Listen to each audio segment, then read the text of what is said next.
Hey, do the intro. I was gonna do it at the end, but I was gonna punch it. Damn it! I was gonna Spoiled it. You don't like that shit, do you? You don't like that shit, do you, Trey? I was still bringing it back to the beginning. You don't like that shit? Welcome to Planet Pert, where you get it free, but you got to be a G, like a Newport, Charlotte, Louisiana Parish jail. I ain't got no filter, no spoilers this week. None at all. I was gonna bring it. No, I do not want to. I'm not an attention Okay, I'm gonna bring it up in the middle of the cast. Then you can, and I'm gonna walk the fuck out. You can either confirm or deny. No, I'm gonna walk out. You need your controversy. Here you go. Deej walks out, tips over the tripod, slams the door. Look, or you can just walk out without them. That's great content. Content kings, man. See, there I go being vulnerable. Nobody else want to be vulnerable. No, I don't want to be vulnerable on your show. You guys suck, man. Yeah. Nah, you're not gonna peer pressure me. 2.0 is vulnerable, so they talk about whatever. Yeah, I can talk about. We whatever. do. We will. We will. You guys aren't vulnerable. Well, I actually have a public job that Oh, me, I work too. I didn't say you didn't work. I have a public. I got a lot to lose when I be talking my shit on here. You probably do, but I'm more because I'm judged as a saint because I'm a teacher. No one's gonna be like, "Oh, I would never respect him," but the teacher in that the white might be the clip that go viral, though, man. I don't want to go viral. You're the attention whore. It may get us the clicks that we need to get the following that we're looking for, though. I'm good. You're looking for that controversial following. I'm not. What are you looking for? Educational following? Is there paying me? I actually did talk to a guy about making a Muppet for APR. See, educational money is money in education, brother. Write one children's book and let one class. I'm not opposed to that. That makes a lot of sense. A lot of history is not being told. Not just history, but math. I think he turned you down, Trey. I don't see you on the radar up there. Your blip. Yeah, your blip looks a little low. I think you turned the wrong one down. Put the lights up. Yeah. And fix that before you get into your bag, because I'm still calling you now. Hey, it's all good. You can do your thing, brother. Eh. It's like what's the name, Vlad? Like Vlad be getting boys indicted. Well, you can also not answer the questions he asks. That's true. You know what I mean? Like no one tells you to go in there and admit this murder and that. Like yo. I think we're good though now, Trey. All right. Yeah, you just not getting anywhere. Hey, you can Nick Canon all you want to. Yeah, I'm a Dame Dash you. I got mad about Mick Cannon, man, just because he did go about the clickbait route, and that's cool. I mean, like he has enough content to where he can just dabble in all of it. On what? Just for all the clickbait. He was over trying to get into podcast. His first episode with Dame. Yeah, Dame Dash, and he was trying to get him to talk. Dame about, Dash ended up having to apologize about. Well, yeah, we ended up. He did. But we ended up having a whole talk about the interracial stuff from that guy that made those comments on the next one I saw. Yeah, on the very next one, because he was just. I don't know if it was just like interesting. That Muslim guy, that Muslim brother, something. Polite? Something I don't know. I don't follow none of that shit. But that guy. He was on there when he was talking about if you don't date a white woman, you don't deserve to be. He went into this whole. Umar Johnson. And that wasn't. It was the same time during Killer Mike when he was talking his shit, and then yeah, but Killer Mike is like. I understand Killer Mike's position. Like looking back at it, I get what everybody's saying in there, and nobody's right or wrong in those situations, especially when you're thinking about preserving. Not even just black culture, but just the race in general. Like, I mean, it makes a lot of sense. If we don't talk about it, it's true. Because I mean, like, even, and I don't think it's too much, but you can have two black parents and not know hell about Black history. That's true too. And regardless of if how your parents decide to raise you or even educate you upon that. Depending on what school you go to, you might not learn about a lot of it. So is preserving the race and preserving the history two different things? Because yes, it is. Okay. Preserving the race is one. I would that argument I would think would fare better with the conserving the race versus the history. Okay. Simply because history can be taught. Yeah. You don't have to have a black kid to preserve history. You can teach a white kid black history, and have that white kid continue to teach other kids black history. But you can't teach a white kid how to have a black baby. Because I think they were talking more of the race and not the history though. But that's why I was playing devil advocate to that. Yeah, and that's why I was playing devil advocate to that when saying, okay, is how is white nationalism a problem? Now, I only think it's a problem because they want to preserve the white race, right? At least that's what they lie and stand about, or at least I won't say lie because maybe some of those people really feel that way without the racist shit involved in it. Right. I think it's kind of like the whole Trump argument, right? It's like not every Trump supporter is a racist, but for some damn reason, every racist person supports Trump. Yeah. You know what I mean? So it's like, I don't think every white nationalist believer is a racist. I don't think you have to, if you want to preserve the white race, you hate other races, but other hate groups do. Well, some would say us having mixed kids aren't adding to that when it doesn't really matter how much black you have in you. At the end of the day, you still a nigga. You know what I mean? They will let you know. And that's just the thing that's very interesting because I want to go over to Africa, but I want to go to South Africa just so I can see the last safe haven for racism. Okay. Because it was a safe haven for racism where they had like certain charts that based upon the skin lightness, or how much you were mixed, or who your parents were from, or what you were mixed with.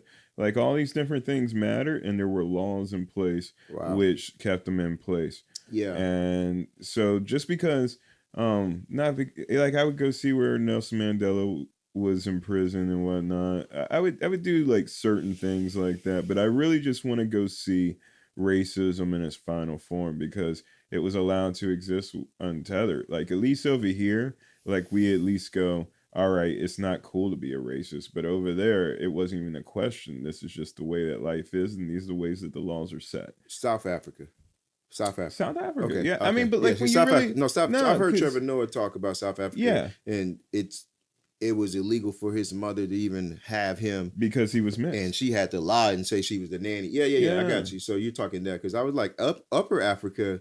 I talked to my African friends and they told me that when they came to America, they realized they was black. They was like, when they was in Africa, they didn't realize they was black, bro. Let me tell you. If that makes sense. Because they black. don't use the term black. Well, they was just saying they were a human being. They was like, no. You're separate. You're separate groups. Because they were all colonized. Like Africa has been. I know, but Africa has been colonized by every single different nation that ever wanted their resources. Okay, but so therefore they didn't know that they were black the way that you and I know. They didn't know they was a nigga. Well, yeah, because they never ever. They don't have to use it. Yeah, they never had to deal with racism. It's because you're the dark one. I think that's what he was telling me. Yeah. You're within the words, because he was like, "You're just a human being. It didn't matter what your race was. Yeah. Everybody was the same. You're either a good person or a bad person." I mean, within that, I guess if you want to dig deeper, then there you get with the tribes, right? Like who came from this tribe versus this. So when I say black, so there are like, when I guess there is discrimination out there, of course, that would it's more class. Would mirror racism like we do without skin tone being the factor. Yes, you see what I'm saying? So the way they were speaking to me is more of class, right? Right, yeah, and I think that's worldwide as well. Yeah, too, right. Because I mean, even racism here is based on class and them. Oh, of course, conserving. It's white trash to them. It's still white trash to them. Yeah. The funniest thing was over when I first went over. Just white trash nigga. When I first went over to London, at first it was the fact that I was American outside of the borders, right? Once I left, I was just called an American. But when I saw other white people in England, like go, "Oh, you're from Wales?" Uh-huh. Or "You're from Scotland?" And like other white people were like, you know, looking down on other white people, and it was just like, oh, well, why are they doing that? Well, they're from here. Right. And then that's when I actually realized that really, no, since the beginning of time, there's always been a line or a circle drawn around the people that you're willing to take care of and the ones that you're not.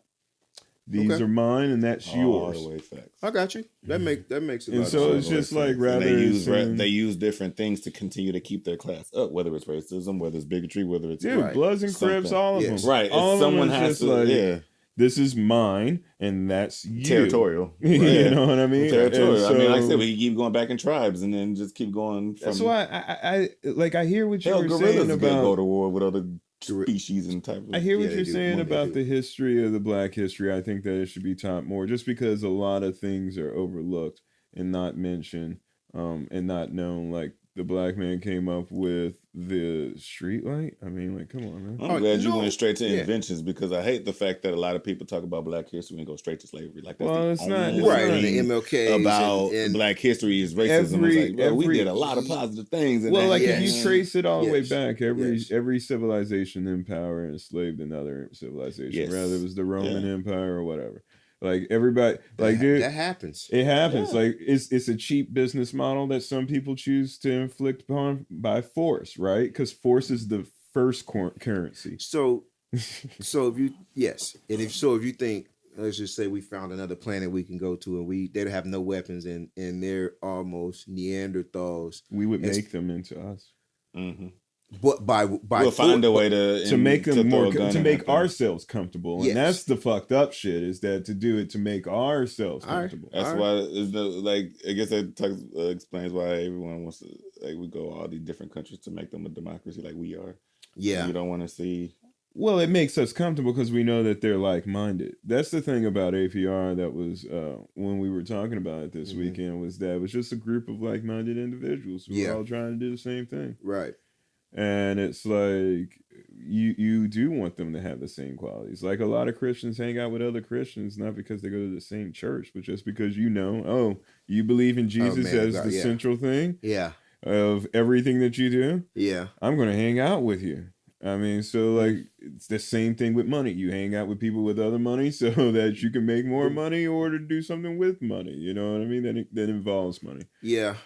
I understand that, but I straddle a fence on that one, because I like to hang out with people that's the total opposite. Like I like Trump supporting friends because I can talk to them about something that we all may not agree with, and then also get their perspective on things. But see, the thing is, you're talking about two different things. You're talking about like hanging out with a group for a purpose. Oh yeah. You're talking about hanging out with who you like to hang out, which doesn't need a specific title or group, or doesn't care what group you belong. If you vibe with that person, you will hang out with that person. Yeah. But it's still for purpose, though. It's different when you're talking about, like you said, if I'm looking for money, then I'm going to hang out with guys that got money. Just making money. Because I'm not like, you're right. I'm like, I may not even have genuine feelings of friendship toward that guy, but because of my goal and to make money, I'm gonna forge a way to have a friendship with that guy. Or this group. I'm gonna find out. That's why you got people trying to get involved with country clubs and society. You know, they want to be involved with. I found out the country club fit in, because I actually have a friend who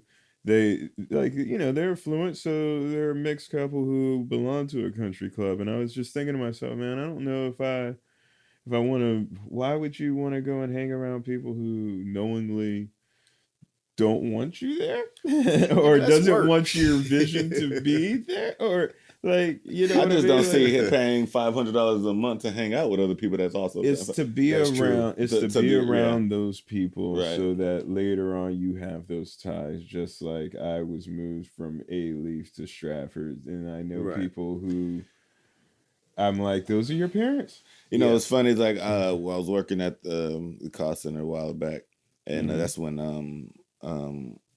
and one of the I don't know if it was the very first, but it was one of the All-Star was in Houston, and dude came into work. I guess it was a Saturday or a Sunday, so they went out either that Friday night or whatever. So he was coming in. He was like, "Yeah, man, we went to the spot, and the VIP. It was like $500 to get in, so I paid $500." And I was with, T-Mac and and just named off different type of people, right? Mm-hmm. And so, of course, right, like when you hear that shit, you're like, man, bro, you paid $5 to go sit there. And it's crazy how the more I grew up, the more business I came across, the more that made sense if I had a vision at that point. Yes. You see what I'm saying? Yes. That $500 would have been worth it if I had a legit business plan and if I was able to get that guy's attention. And that $500 would have been my very first investment into my business at that point. True. Yeah.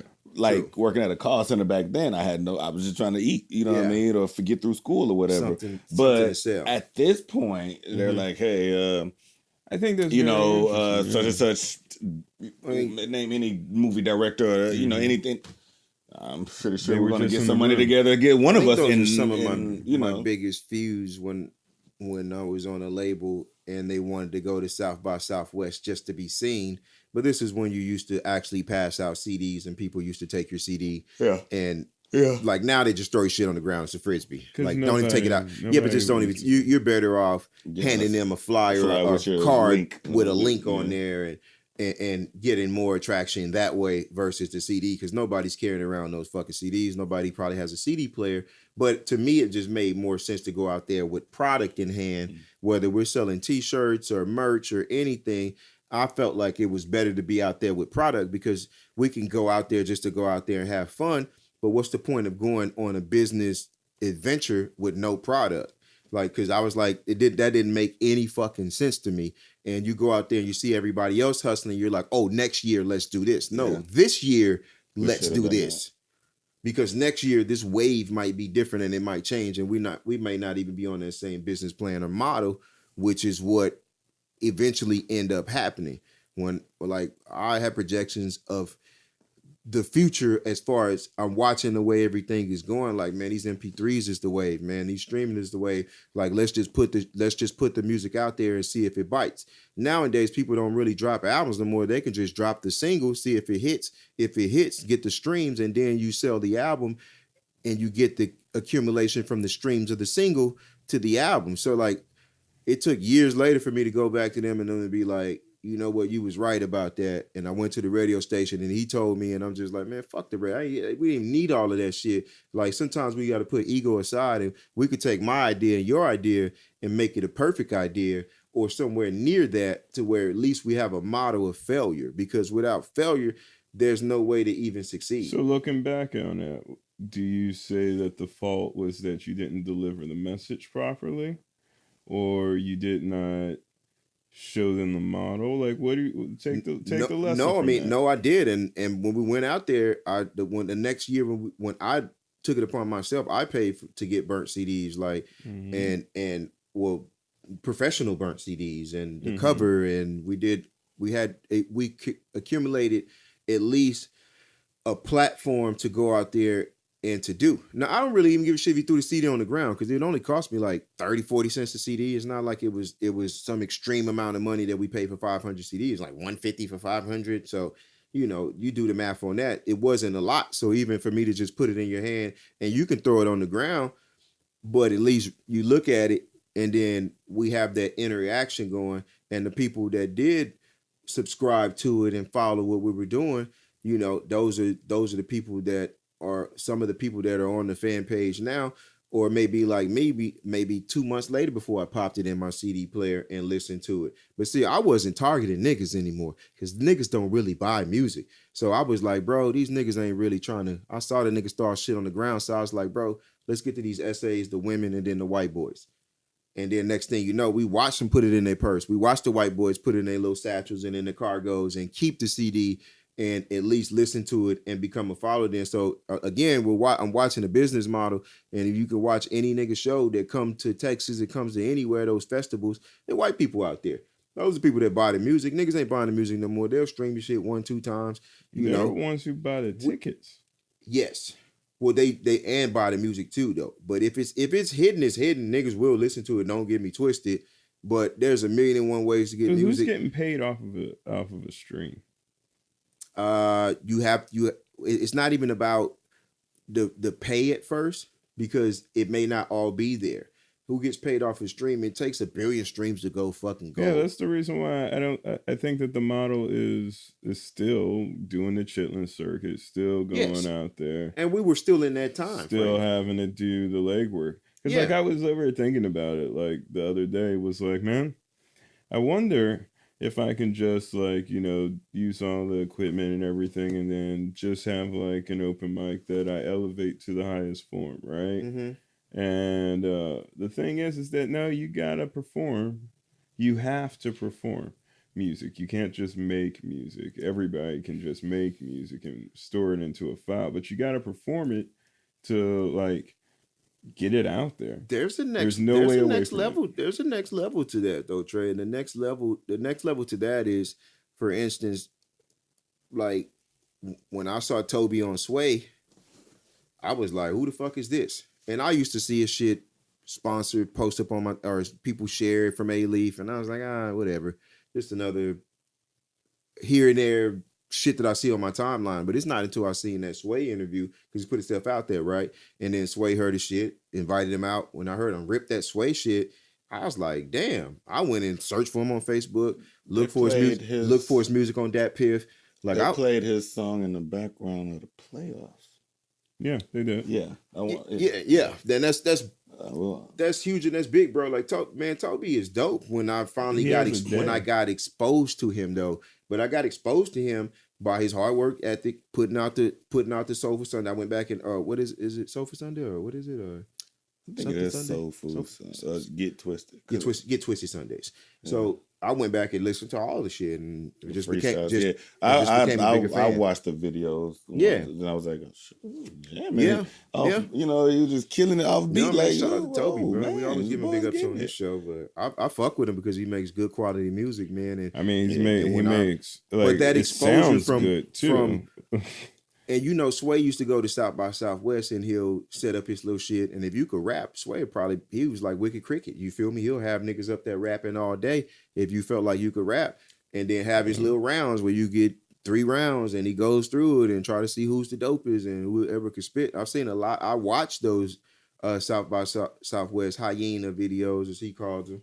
And I went back and checked out some of those people. And when you were dope, nigga, when they dropped your act, I went and followed a lot of these people. And I look at them now like, why the hell do I follow them?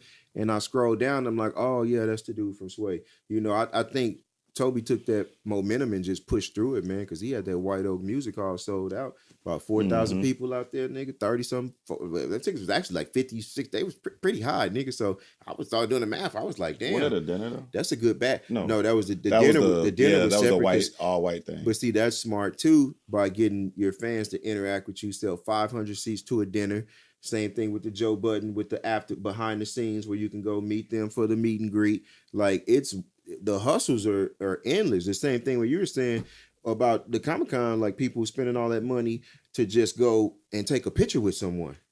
$200 for the Dragon Lady? That's why I said she should die at the end of the season. That shit.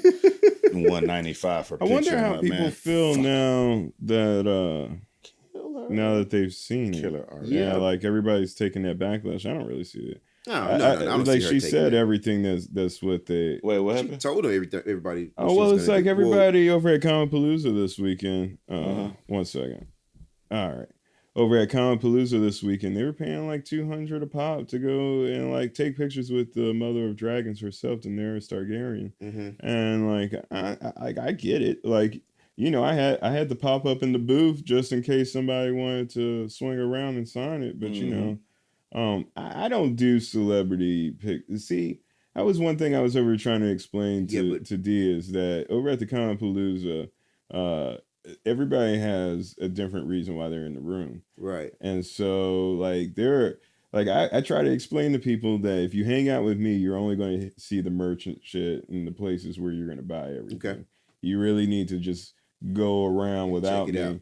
And like you can go up to the 3rd floor and you'll see that there's panels, there's like e-gaming. Like there was like so much sports gaming, like just seeing how that part of it has grown. They actually have professional gamers. They actually had the team from Dallas down. Can I cut you off and let you continue too though? But okay. No, I have something to ask. Speaking back into the autographs and spending the money. Now, if you look back at it, like if you had one of the original Stan Lee books and then you got him to sign it, is it not worth it, especially in his passing? Would that value not raise? I've already done that. I know, but I'm saying that would. I see what you're saying.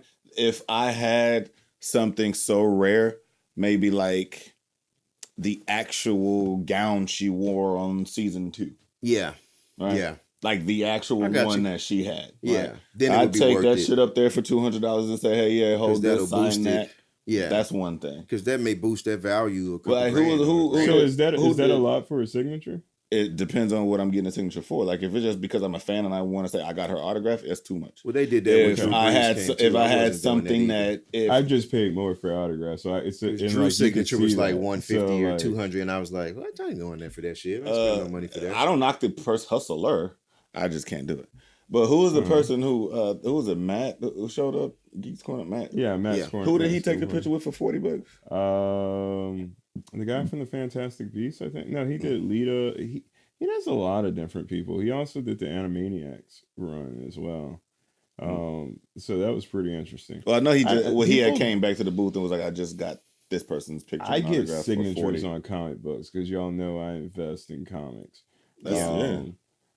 But I also, like other people, they go there to take the pictures. Yeah. Like Mary, she always goes over there and I usually, that was the only way to ever get photo money from me was because Mary would be like Jessica Jones came down. Yeah. The guy from the Harry Potter movie. I was going to say anything Harry Potter. I'm pretty sure you know Mary's going to have it. So it's like it's one of those things. But did for she me, bring something collectible to sign it? No, because that's another charge. And so for her having the picture, getting to meet that person, that means something. They charge to sign something.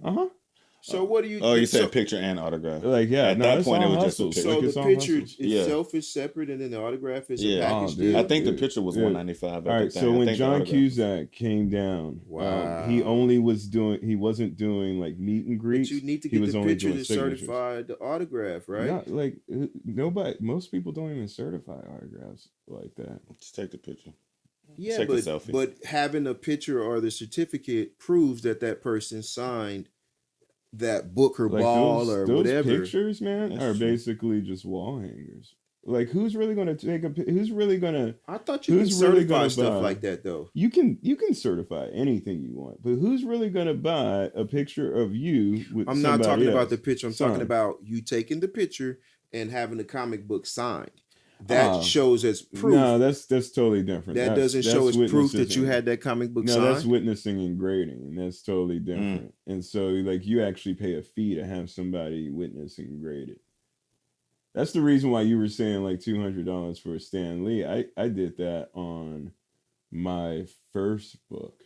Wow. With Stan Lee was $200, and then because he was getting older, it was going up from there. And I have quite a few. Yeah. So it's like when you really like think about like the things that each one of those books you gotta like see that's one, like earlier you were talking about investment, right? Like this person was investing to go over to this party to be in that room with those people, right? And it's like, so for me, once I went from poor to having enough to be middle class, I was like, well, how do I invest? I wasn't taught to how to invest, right? So you got to invest in certain things. Well, like when I watched The Apprentice, on season 1, they had a challenge to go buy gold, and that's the first time that I ever really honestly realized that gold, depending on when you buy it throughout the day, fluctuates in price. Yes. Right. And so that was my first thing for like commodities, right? That was my first just thought about it. And then like as you just start looking over at things, there's a million and one ways to make $1. We always say that, but really and truly it's like, what do you want to make $1 on? Yeah. Like somebody was over asking, they came over to the table and they were asking, if we wanted to do this and that. And I was like, man, some of them I was just like, nah. Not really interested. And it's just because like we have APR kids on the same page that's really just a link away, right? Right. We got politicians that we work with. We got community activists. We got a whole bunch of people that of many different needs and realms to be in, like to where you gotta protect the shield almost, as NFL would say, you know what I mean? And so it's like, yeah, I would like to do a lot of things, but what we're doing is that we're investing into an idea, right? where there's a place for creators to create. Yeah. Right? I don't care what you create. If you create it in this original content made by you or with your help, I'm down. Mm-hmm. But like, I'm not trying to do what everybody else is doing, man, because that's going to get old. And just like how somebody's over here saying next year, well, why don't we just do what's next? Right. Right? Yeah. Like, why don't we Yeah. already get started doing that shit? Yeah. And then when everybody's catching up, then they go, oh, you were doing that? Yeah, we didn't wait for somebody to tell us to make 100 hours of content. But when we went up, we had 100 hours of content planned for 3 days straight. Yeah. And it was like, you know what, man? I hear you. And I think that people need to worry about investing themselves into what they really want. Like Kodak Black, when you showed me that stuff before the show, where, what was his bond? He had to put up $500,000. He had to put up $500,000 bonds. So really and truly, he had to put down 50,000. So he had to put up a house. No, he had to put the house up, which is way different. Kodak's on like 3 bonds right now. That's what I'm saying. So maybe more than that. Lawyers are expensive. So at this point, I'm not saying he's tapped out on cash, but he's not liquid anymore. When you got a $500,000 bond, you don't want to lose 50. And if you're out on 3 bonds, you keep going back to jail. That Fed bond may be $100K for somebody even to do it, right? Because you're a risk. Yes, you're a risk to run when those bonds start hitting 6 figures. You're a risk to run, so they want collateral. But it's actually smarter. Border charges, bro. Yes, but it's smarter to put the house up because as long as you go to court and you follow through, guess what? They just give you your house back. It's only when you run and you don't have to pay any money. So Rick Ross did the same thing. It's the smart move to do. And if you have a house and you have any type of high bond like that, you put the house up. You don't lose the house if you lose the trial. You know what I mean? But you lose that $50,000 if you lose the trial. You only get that money back if you win your trial. If you think about that, if they make you, that's why they make you plea out a lot of times, because that way the bond money keeps the money. It's a cycle, bro. That's why the bond company keeps the money, and then the state still hits you with a fine, and then it's double bags, bro. And then the lawyer gets paid. Yeah. And the judge gets paid. Everybody, bro, it's a revolving fucking door of how they do it. So the smart move is you throw the house up, or if you had a $50,000 the Benz was paid for, you could put the lease on the Benz up, knowing that that's all you got to do is go to court. So Pert, you know more about all this rapping stuff than I do. Well, man, I picked up the guitar. Everybody knows that. And why are they doing this stuff? I'm already past the point you don't know, because you knew enough to make $1 million, right? Yes. At that point, when you have made $1 million, you have made $1 million. Yeah. If you're not grown, you should be grown, right?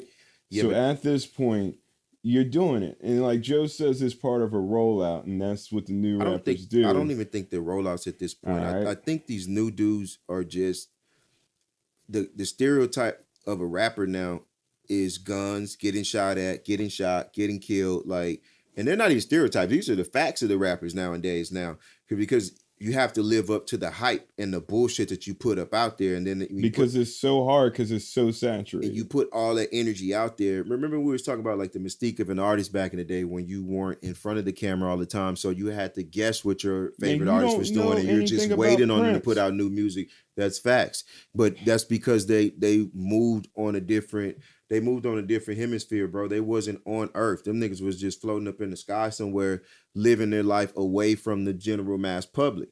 These other kids, because of these social medias and then the antics of keeping everything up, the things that we talked about all the time, attention to the new crack, like that's just what it is. Within the last week, Young Thug Sprinter got shot up. Yo Gotti tour bus got shot up in Nashville. NBA Youngboy SUV and his girlfriend got shot. Offset Studio got shot up. YFN Lucci G-Wagon got shot up. Kodak Black got arrested. Key Glock got arrested. And then that other guy that died in Miami too. And this shit all happened. You cannot make in money less than a week. Dead. Nipsey I can't make this shit up. Isn't making the money. I can't make this shit up. Was that 10? Was that a 10 people rolled down? Like, I can't make this shit up, bro. Like, that's the stigmatism that comes with hip hop. That's what makes me not even. And I love to make all kinds of music, right? Like, I can make a love song, I can make gangster shit, like I can make like woke shit. But I just like to make music now, bro. Like, I have because I don't even want to be a part of that crowd and in that like if that's what it takes to be famous and rich, bro, I'm happy just being me. Well, it's just you know what I mean? Think about like, it. I'll find another avenue to make money. It's gonna fast forward the part where we get the decline of rap as pop, right? Because if you can't have, but if you that festival where like just so many people got shot, put in jail, and got round up, you now know that the festival circuit, it's now declining. So all those underground artists who were making their money eating, going through the circuits, they're going to start feeling that pinch. And then it's the way they're going to have to do. They're going to have to go back online. Well, online is already oversaturated because everybody has a corner at this point. Everybody has a podcast at this point. Everybody's doing the same damn thing at this point. And so it's like, what is everybody going to do? Everybody's going to switch genres because they all know how to use Pro Tools. Yeah.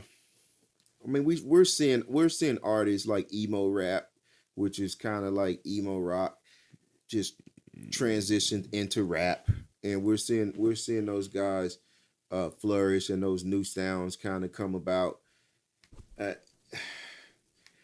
No, it's ridiculous. Some of these Lucid Dreams guy. Yeah, but what's Lucid Dreams? Lucid Dreams. I still see the shadows in my room. That shit is hard though. Yeah. Love and I hate you and I can't prevent you. Is it you said and done? I thought you were the one listening to my heart instead of my head. Like, bro, that song it's hypnotizing. It's a great song. But listen to the melody. Do you hear the nursery rhymes in it? No, he actually saying some shit in there. Do you hear the nursery rhymes of the melody? Yeah. That's all that everybody hears. Yeah. Right. It's the nursery rhymes. Everybody's trying to hear the nursery rhymes. Dude, it's just all nursery rhymes. I got you. And so once somebody unlocked that, because I was like, how do you have so many songs? So when I was talking to this dude who's like an actual songwriter, like I was like, how do you have so many songs, man? I've been writing songs too. Nobody ever seems to catch into the melody or into the hook. And he was like, oh, well, you just got to recycle the old ones. Yeah. And I said, which ones are the old ones? He was like, Mary had a little lamb, little lamb, little lamb. And it's like, all of this is just repeat, right? And so it's just that same thing. Change up the scale that you want it to be. Usually in G, C, or D will make it happy. And it's all over. And like, I like he's made designer's explanation of with the he broke that shit down. It's not even about words. Where's that interview? Was that a Breakfast Club?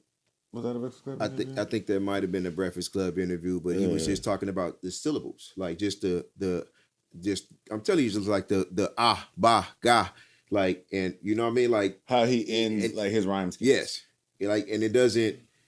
Like it didn't even it only need to make sense in a rhythmic same shit you're talking about, simple, just syllable, ending syllable. Well, fashion, he bro. also It's crazy. He was talking about like the way he broke it down. It made a lot of sense. The ends of his words, like he rhymes a lot with the sound A, because A is a happier sound. Like it you can look it up and it's something like with your mood or something like A. A lot of songs with O, or like words that phrase that end with the sound. He was O. like, "What are some of the first words you learned?" It's more of a mood downer. Da da, right? Mama, Baba, So Gaga. Ends with A's. Words ends with A's.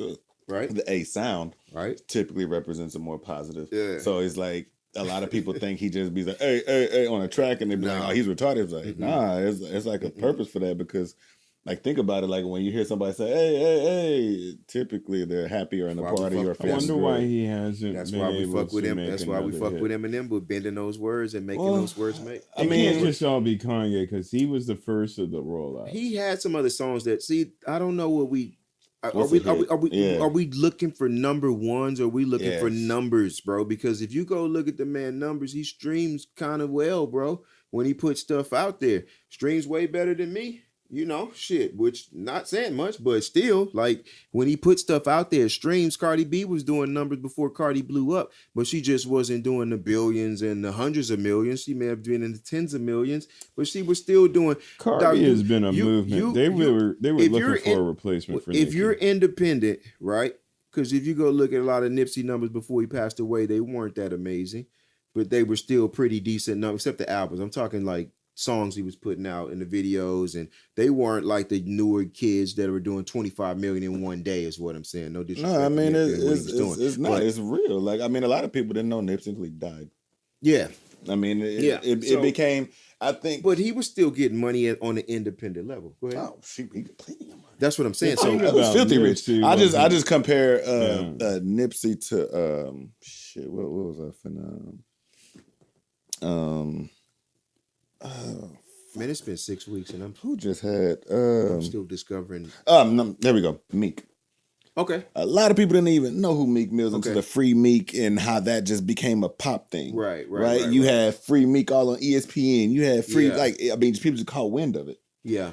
I think that's the same thing with Nipsey. Like a lot of people didn't know Nipsey's music, but after he died, it became such a trend, his name and what he was about and what he did. Now all of a sudden people learned about him from the momentum of his name alone through social media. So like I follow Skip from UTP, his little brother. That's an old group.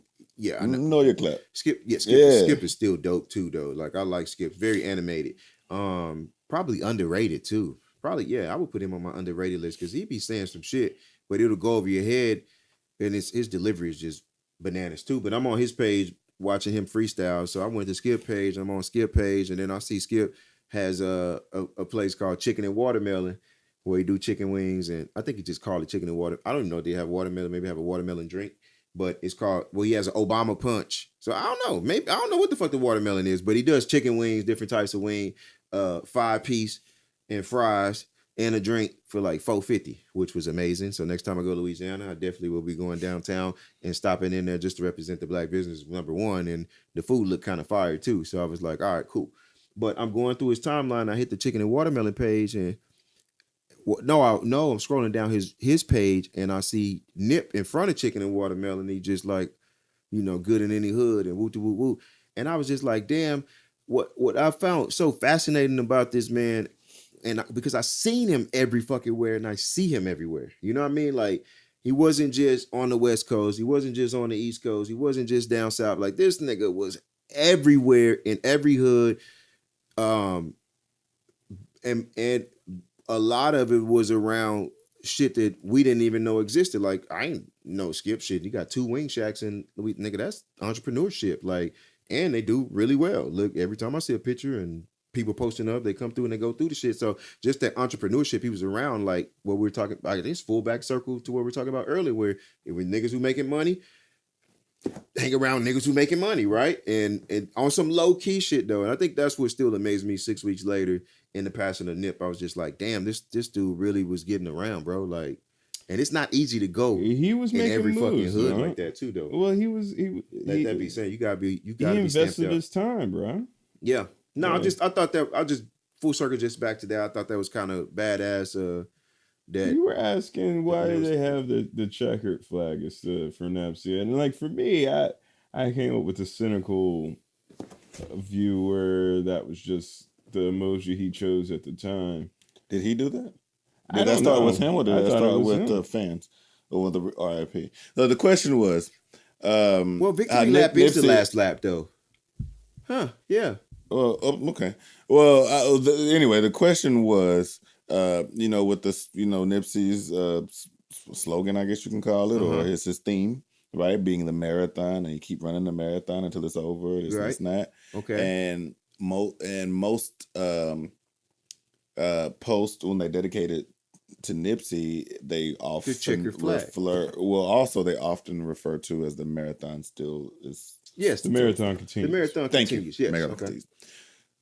But they use a checkered flag, which means it's not, the race isn't over though. Like I said, the checkered flag only. So I mean, right. So I'm saying, like, the question was, why is the checkered flag, which represents the last lap, the symbol of the marathon continue to go?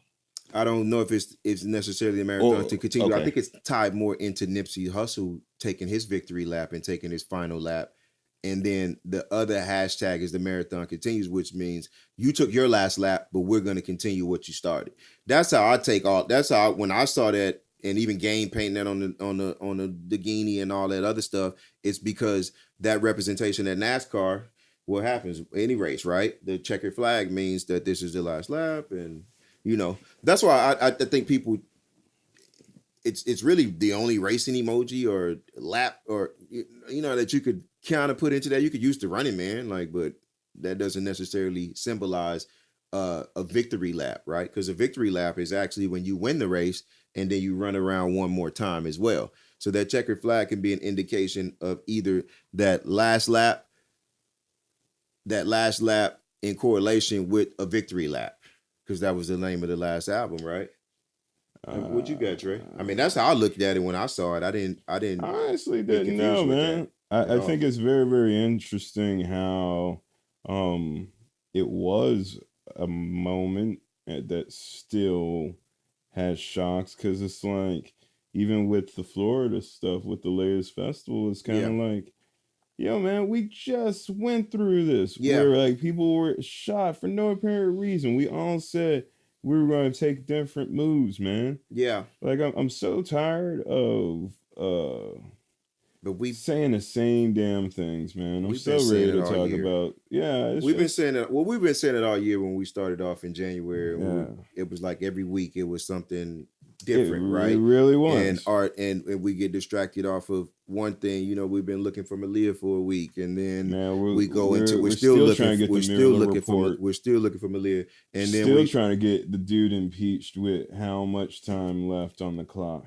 And then we go into this week's distraction and RP to that poor lady, Miss Turner, I believe her last name. Yeah, I believe her last name was Turner. Miss Turner. She, and the smudge campaign from the media, the thing with the Meleah thing, I got an Amber Alert when I was in Louisiana because I'm from Texas. My phone knows it hits everybody in the area code. I got the Amber Alert, and then I went and looked at the story, and I was like, initially I didn't know she was black, so I was like, oh, was this a Mexican dude? Because it weren't a lot of details, and I was thinking that maybe it was drug related. Yeah. But then as I got back home and, started to pay attention to the story more because it's everywhere. You can't get away from it. I don't know the story. It's really sad, and I really don't. No, I heard. I don't even want to. I heard the scant details. I don't really want to get it. I really don't want to get into the story. Wrong. The story itself. I'm just in general at this point. I'm just talking the situation because the story's all fucked up, and I don't want to speculate up on that because it's that shit is fresh as hell. And I feel a way about it. And it goes back to what I was telling you about people, like morally, and I'll touch on it. Morally, the mother may be fucked up, but I do agree, like by law, people want to see her hung. And if this was back in the day, like these people would strap her up to a tree and hang that lady. Yeah. And she probably is that where she probably that's one thing. The reason, and then I agree because I've seen change.org petition to arrest a mom too. Yeah. And I'm like, that's how I wouldn't go that far. So yeah, I know the morally she's fucked up. Right. The reason why I wouldn't go that far is because it will be so easy to get someone arrested if we're able to petition to get somebody arrested. Yeah. So if I just I don't like Pert. I'm gonna start a petition. Yeah. He spoiled Avengers. Yeah. You know what I mean? Like let me get 5,000 signatures to get him arrested. Yeah. If that's what it takes to get him arrested, people are finna start getting arrested left right. And for reasons because someone doesn't like you, and that person is so popular that they can get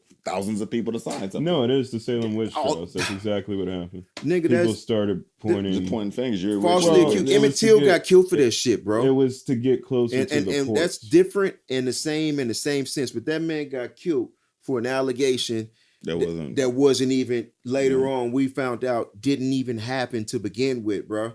Like, so this is why I don't understand. When this is black people calling for a head, like, and I've seen these trifling ass bitches out here. And let me get my fucking rant because I've seen them before. And no disrespect to women, but I've seen these bitches out here that let men dog them and run over them, and they continue to stay in these bad relationships, right? So, and in those bad relationships, I've seen them disconnect fathers from kids, right? Because you could easily be like, oh, where was the dad at? He should have had her. Oh, you don't know what type of feud, what type of relationship they had. This is where we need to get over sourness and bitterness and become better people. Screw that relationship. From day one, Hey, pay you a little bread if she wants bread. Pay her a little bread, but don't keep if the man ain't working and you knew he's working on his mixtape the last 5 years. Hey, you know he ain't got no job right now. That doesn't mean when y'all split up, the man can't see his kids anymore because you putting yourself in the position to where this guy wasn't the only stepfather I seen. I watched another one punch a little kid in the chest and killed him because they're not their kids, bro.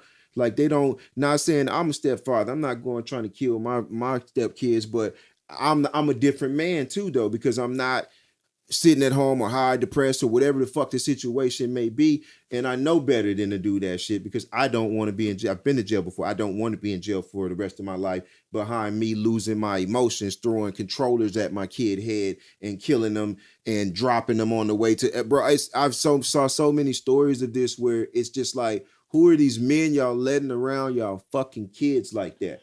So I could judge her, but if I judge her, I gotta judge the rest of these bitches out here that I see this shit happen to as well. So it's just like that's what I and somebody cousin that's calling for their head. That's really hard though because I mean like for people when they argue like why would you let your child behind, like you're in a relationship with somebody, I've done that. It's just no one's done nothing to my child. Right. But it could have easily been anybody who came into a relationship as they've already had children. Yes. You know what I mean? And it's like, all right, well, what's the solution? Do we just second guess all the good relationships that out there that if I get into a relationship with a girl with a kid and I'm a good role model or a good influence of that child, y'all end up having we a grow relationship closer together. But now because of this shit happened, I'm getting looked at crazy because this guy did some dumb shit to his kid. Yes. So now every guy that actually has a close relationship with a kid that's not theirs, now all of a sudden you suspect. Yes. That's fucked up. Yes. Right? Because it's not like every guy out there is running around trying to kill kids, and just because it happened to once and it got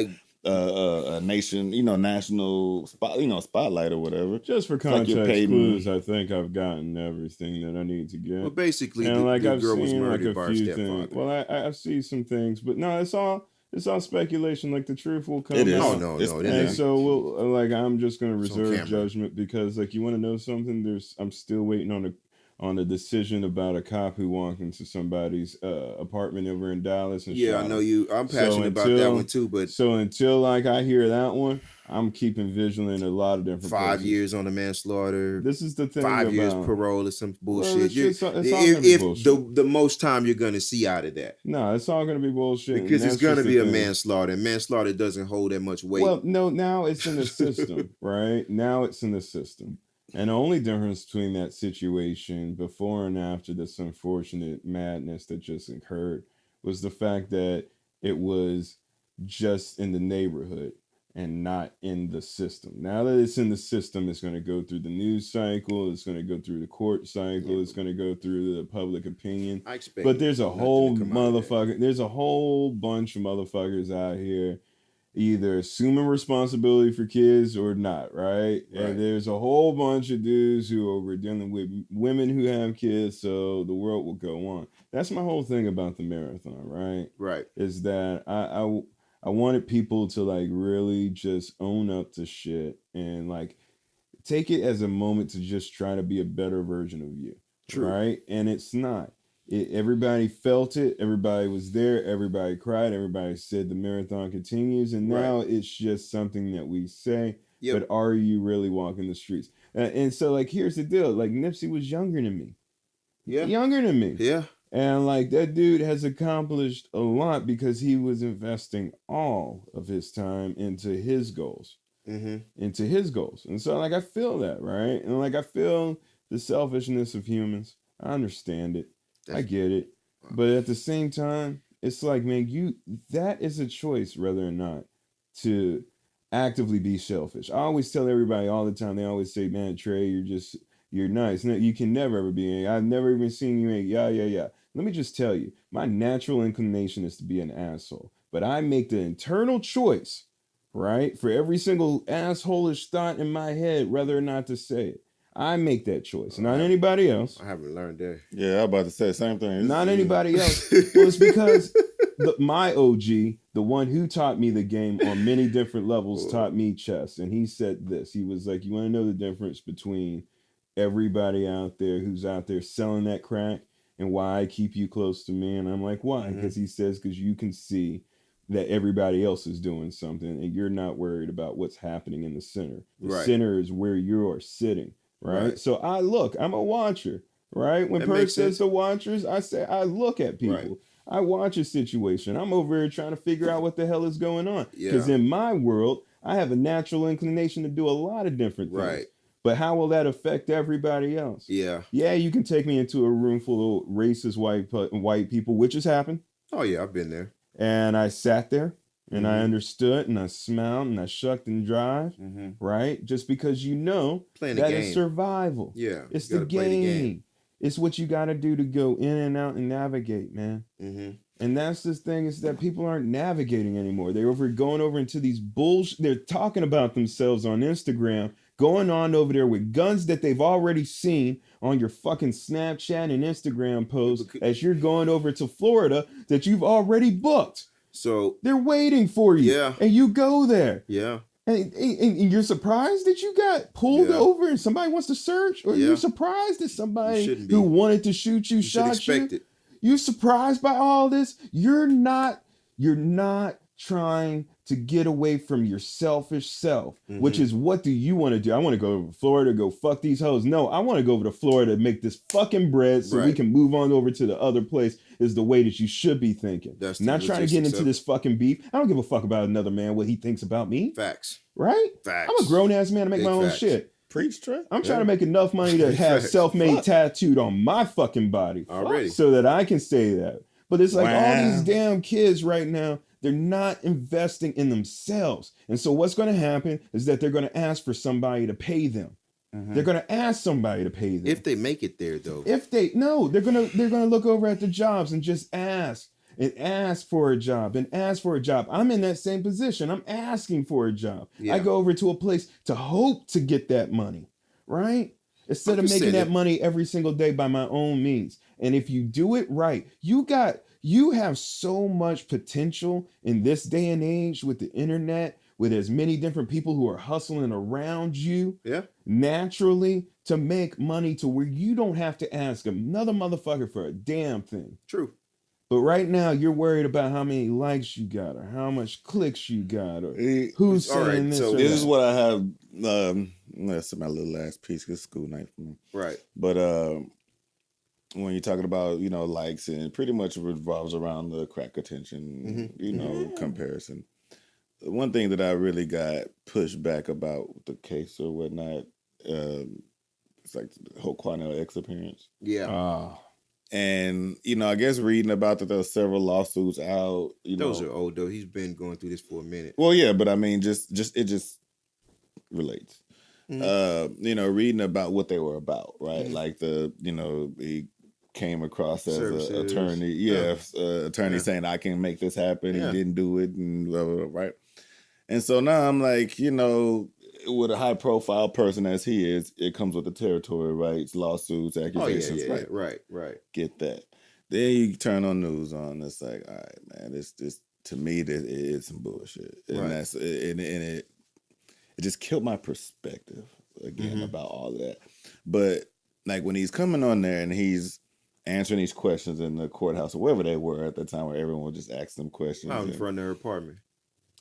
Well, it was two videos. He was coming out of. No, it was inside of a building. Okay. He was coming out of. I'm thinking it was a courthouse. Or something. That was the second video. Yeah, that he was coming out of. The second video. Yeah. They came from court. And your man had to make it a point to tell the whole world that, like I said, we found the videotape first. And law enforcement got the videotape from us because we were able to do things that they weren't able to do. You really plugged your organization in the murder trial? Or the fact that we're trying to find this little girl. Like, you had people in the background like, who cares? Where's Meleah? You know what I mean? Like, the fact that you took the time to do that. Like, I would be hot. Like, if, I don't think I would ever, but let's say I did hire someone like that to bring, like, that pop, that attention to my situation. Like, my kid gone missing or something happened, right? And you use my kid's name that's either dead or missing or whatever to try to shine yourself, shine your organization. So I was that got me, bro. We've seen him rise. That is That got me so bad. I'm like, bro, you really taking advantage of this shit. Who I talked to? Somebody I talked to I was talking to somebody and they were saying that if it was a white kid, they would have did this, they would have did that. Because I was like, okay, did he not have a cell phone?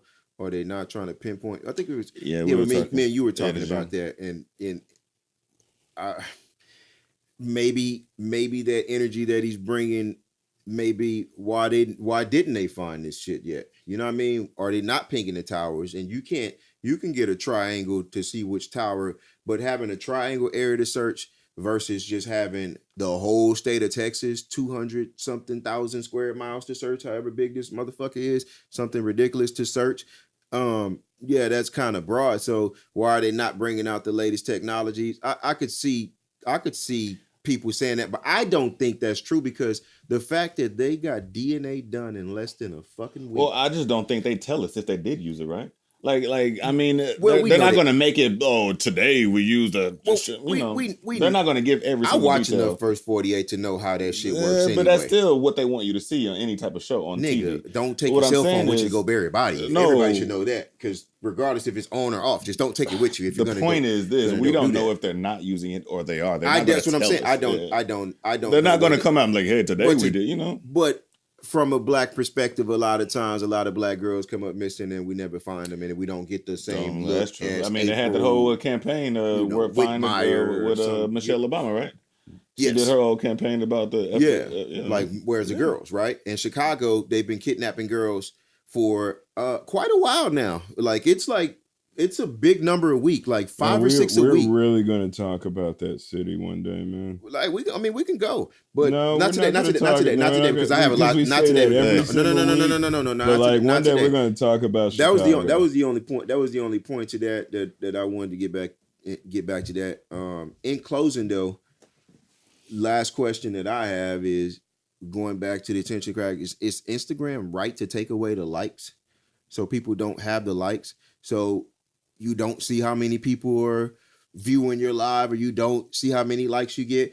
Is that? I don't think that. Are they been proactive in mankind? Because you know how I feel about those likes. Like a lot of people take those likes to their head and really think it can ruin marriages. It can ruin relationships, right? And if you don't get enough, it's like depressing. It can ruin your whole mental, right? But at the same time, it's like everyone doesn't take it like that, right? Some people handle likes and not likes and whatever. They handle it. Right. Some don't. Now, at the same time, it's just like the Facebook argument, or sometimes it's this whole social media argument. Like, who's to blame? Is it social media to blame, or is it people that's operating it, right? Because social media is nothing without the people. And so you're just giving everyone a platform to say what they want to say, or, put out they want to put out. So if liking or not liking is a way of you expressing yourself, then why would you cut it off just because some people can't handle it? Okay. Get off of it, period, if that's the case, right? Okay. Like, why go on the internet? No, it's more like, I'm not saying anything about easy or hard. What I'm saying is, if that's the problem, then being online social media is a problem, because you don't have to push a like button and tell somebody you don't like something or that you do like something. Yes. I can type it out in a comment. I do not like this. I like this. It's the same thing as pushing the goddamn like button. So unless you're going to continue to chip away at social media more and more and more to the point where we can't even say anything, all we're going to do is post stuff and that's it. It cancels some of this stuff though. It just makes it easier to say what you're going. It's like a what you call a quick text. Like you just push a button. Okay, I can push a button that says I like it. It cancels some of the clout though. It does cancel some of the clout. Like doing it for a specific purpose, looking to get 1 million likes and followers and blah blah blah. My thing is, a lot of people get paid off of those likes by doing product placements, right? All right. So that's where my three answers come from. Okay, go ahead. All right. So the first one, let's go. The first one, let's just take it from a technical app developer type of frame. All right. So they got rid of the likes and the views and all those different things that they were showing you the numbers on. Right. That way, because they're all owned by Facebook, it's the first one to do it. So it's a little bit of a pilot. Yeah. And then it will go over to Facebook to help with some of the bullying. What's happening right now with all of social media is that they're seeing that it's being manipulated by other forces such as governments and whatnot. Okay. So that they change the algorithm so you only see certain posts or you only see certain things. Gotcha. Right? They kicked So off let's just Van keep it over on Jones, Instagram. Van Jones, right? Who they kicked off? Yeah, they kicked off a lot of people at this point. But the thing is that. From the Facebook? Yeah. Oh, yeah. I don't think it Van Jones is Vance. No, it was Vance. It was Farrakhan, Vance and it was the guy from the. You'll look it up. But the next thing is that, all right, so now it's getting you used to not worrying about the likes and everything like that. Your actual numbers and your actual analytics are now going to be in-house. So you'll never get that information. So monetizing it by going, I get this per page or this per post or this interactions, like those are all going to be numbers that are held by Instagram. And eventually it's going to be a service to see that. Like you're going to have like an Instagram Pro or Instagram, something like that. You got to pay for it. Yeah, where you got to pay for that information. So they're make a lot more money from that. Or just like how there's like a Facebook page and then a business Facebook page. Right? And on a business Facebook page, you can take all your posts and you can advertise those. Like that's just something that this is what they're doing, right? Because they all owned by the same people. They're just trying certain things out. All right. So the second thing is that it's holding the data. The first thing is that it's just getting used to what they're going to do anyway with all of them anyway. And the third one, now that everybody has businesses and basically a micro economy within the major economy, right? Okay. Of Instagram fame, social media whoring, being an influencer, how do you still generate that income? So now those influencers are no longer independent contractors, right? Working on your own phone, doing your own thing.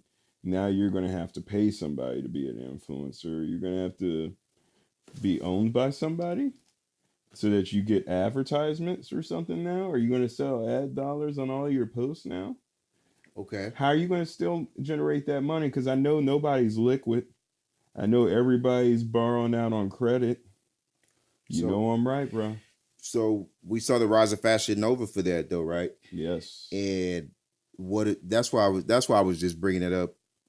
Does it help with anxiety and everything else because you don't have the likes anymore? But then on the backside of it, what about the sponsorship that people pay for? Mm-hmm. We're not going to know how many numbers or will you still be able to see your numbers and screenshot? But if I could say I had 1 million likes and screenshot it and send it to Fashion Nova, be like, hey, I need a man's line, and I just fabricate my likes on my page.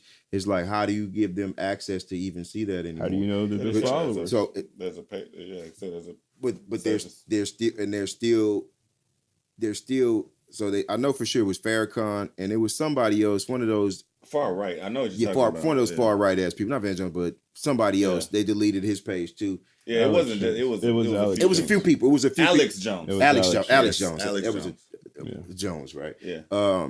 Yes, but in so again, take away the likes, get rid of the bullying.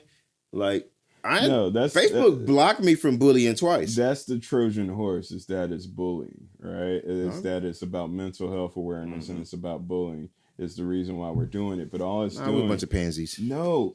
Pert, remember that you know technology. You know technology well enough that I know that the whole thing runs on an algorithm. If you start changing variables within the math equation, Trey, we got to get off the bullying shit, man. It's not even about that. That's what they're saying. I got punched in the face by bullies. I had to punch them back in the face. But they have to make a new Facebook while you're still using Facebook. They got to give a new Instagram while you're still using Instagram. I do agree with the fake news shit. They're changing it. And the far right shit and the far left shit. But they got to change the code. The pro-black shit, if it's disrespecting other people as well.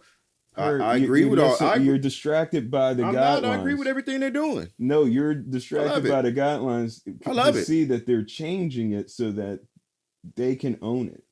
Okay. Right? Like right now, you can when I see that come into fruition, then I'll say you're right. But See, I don't want to wait for somebody to tell me I'm right. I want to No. be right the whole damn time. I feel you. I'm not saying I'm not saying you're wrong in that situation though. But I'm just telling you. I'm looking at it plain. I get exactly what you're saying, but I'm just telling you that I can agree with some of the things they're doing because it's just like, why let the KKK people have a fucking page on Facebook when you could just eliminate that shit? Those people want to hate, let them hate in the comments and put their little racist shit so Facebook could block them and ban them for 30 days like they do me. But these people have bot accounts. They don't do it on their real account. If you go to their page, they don't have a profile picture up. They have an American flag. They have a puppy, a dog. They like to use foxes and wolves too. I don't know what they mean in the white power world, but they use a lot of those other things that they put up on those pages. They're not even their real pages when they post those racist ass comments. So I don't even know if this is real or coming from bots, man. And it's all coming from bots because they made the comment section. It's all computer shit. There's nobody behind there. There's we'll get into the emperor wears clothes. All right. Well, D gotta go, but we will get into that before I go because I know Trey's still gonna do his spill even after I leave. No, I'm done. No, not even about that. What I'm saying is before I go because you said you were gonna do it, and before you do it, I want to get my piece out. Shout out to comicpalooza 2019. I've never been to a place like that, to an event like that. Anything related to comics or whatever. But I had a great time. I mean... Yeah, we got something special coming for that. I can't wait till he finishes with the content that we was able to get, and the pictures we were able to take, the people we was getting to meet. One thing that I said, and I said it to Trey, pretty much anybody, no negativity at all in that place. Nice. There was no you doing too much. There was no you didn't do enough. I'm saying like with the costumes, like some people came in do something he probably at the dollar store. Mm-hmm. Some people came in, you probably spent 10 months working on that in your garage. Like regardless of how, everybody appreciated everybody. You know what I mean? And it was like they like it's rare to be somewhere like that. Okay. Like I don't remember going to a hood function. Yeah. Just keep it above. Even if it was like keep it above. Let me see, what would be the same thing? A car show or you're describing Mardi Gras to me, but I want to say like a concert, but like concert with like a lot of side by side. Yeah. Like every time you go, I guess there's that level of competition. Someone's gonna hate, but even there, you're describing Mardi Gras. Right. Well, I've never even been. I guess I am. But even there, you didn't catch that vibe. Yeah, you didn't catch that person's like, this person's costume sucks. Yeah. They did. Even though we saw the same Logan or same Captain America 4 or 5 times, the first Captain America wasn't saying, he sucks over here or this and this and that. Everybody had a great time. Yeah, that's dope. Second thing, like I was saying, what Trey said earlier, just the fact that you pass by and you're like, man, look at all these crazy people dressing up as this and this and that, doing this. It is so much business going on by them people in them costumes. Nice. The costumes is just what they want to look like. Right. When they get in there, there's deals being made. There's investments being made. There's a lot of networking in there. People that are dressed like their favorite character, but they all have businesses selling a service or a product or a subscription or just putting themselves out there. Right. You know what I mean? So it was, I don't want to say a complete culture shock because of course I've been in places where you advertise your business and your network, but to see it coming from there it took me back. I was like, wow. Like I had to stand there and just look around like, man, like you can come up. Yeah. Like I don't care what business you have, you can literally go in there, set up a booth, and it will be a great investment to do so for your own business. Simply because you're going to be in front of 50,000 people with all positive energy that's all comfortable with being themselves. We were looking at people who was like, dude, I'm pretty sure that has nothing to do with comics, but he probably just wanted to wear a dress today. Mm-hmm. No one said anything bad to him though. He was still going and shopping and going to different booths too. Shit. Yeah. Do your thing if that's what made you comfortable. Right. But the fact that I think that may be what it is that so many people are in costumes, you can't tell who's not. Right. So you don't have to worry about being ashamed of It's a lot of acceptance just because There you go. everybody is there for an entirely different reason. Yes. And and there's people of all different shapes, sizes, mental capabilities at times, handicaps, whatnot. I mean, everybody's just in one place, which is rare for Houston to have just like one spot where everything's kind of chill for a second. Yeah. And no, it's probably like Mardi Gras. It's probably like all of it. It's a really large event. There was a lot going on. It's very, very interesting to see the city that way if you haven't seen it. Just because Houston is a really big city, and well, you were telling me a lot of people come in from out of town because you see a lot of you see a lot of Comic-Con. There's Comicpalooza, which is the biggest one, and then there's another one called Fandom, which is owned by Comic-Con one of the. Isn't Comic-Con is the one that you're thinking about is in San Diego. Oh, okay. And that's the San Diego Comic-Con. But there's lots of Comic-Cons. All of this is just comic convention. Conventions. Yeah. Okay. And, so like there's one, they're all like basically traveling circuses, but it's just like one pop up and one pop down and it's over. Okay.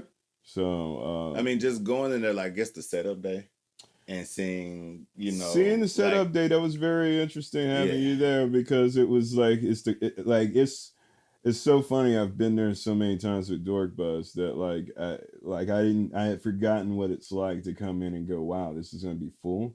And it's going to be full. What was that Thursday? Yeah, looking at but it it's the whole George R. Brown to people, coming in and setting up. You're like, well, I wonder what that's going to be. I wonder what this. And then come Saturday and seeing it. Oh, when you see it on Friday, Saturday? Probably, no, when I came on Saturday, because Friday is like the test day. But okay. Saturday is when people got their booth humming. Yeah. Like whatever didn't work that first day was cool. It will work on Saturday. And it was packed, man. Well, when y'all ready to go to Vegas to the erotic. Oh, I definitely do that. but no, I mean, I like the fact that you can go there. There's nothing that I would want to buy. Right.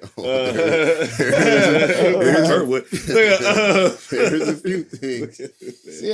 But no, I like all right. So there, we met Arthur's local Arthur's. Shout out to Tony Acree. Okay, the Hand of God. I'm loving it. I'm almost done with it. I'll probably be finished tonight. Shout out to that guy because he wrote a really good, pretty through, easy read book. But you had people that said books. You had massage chairs being sold. Yeah. You had paintings, and there was some beautiful paintings. Man, the paintings. On the spot paintings and on the spot drawings too. Yeah. They had a lot of that. I mean, comic stores were there selling their merch. Yeah. I mean, just and it was. I got the never ending story pendant from it, man. Like, it was so cool because I like it's like everybody there had a hustle.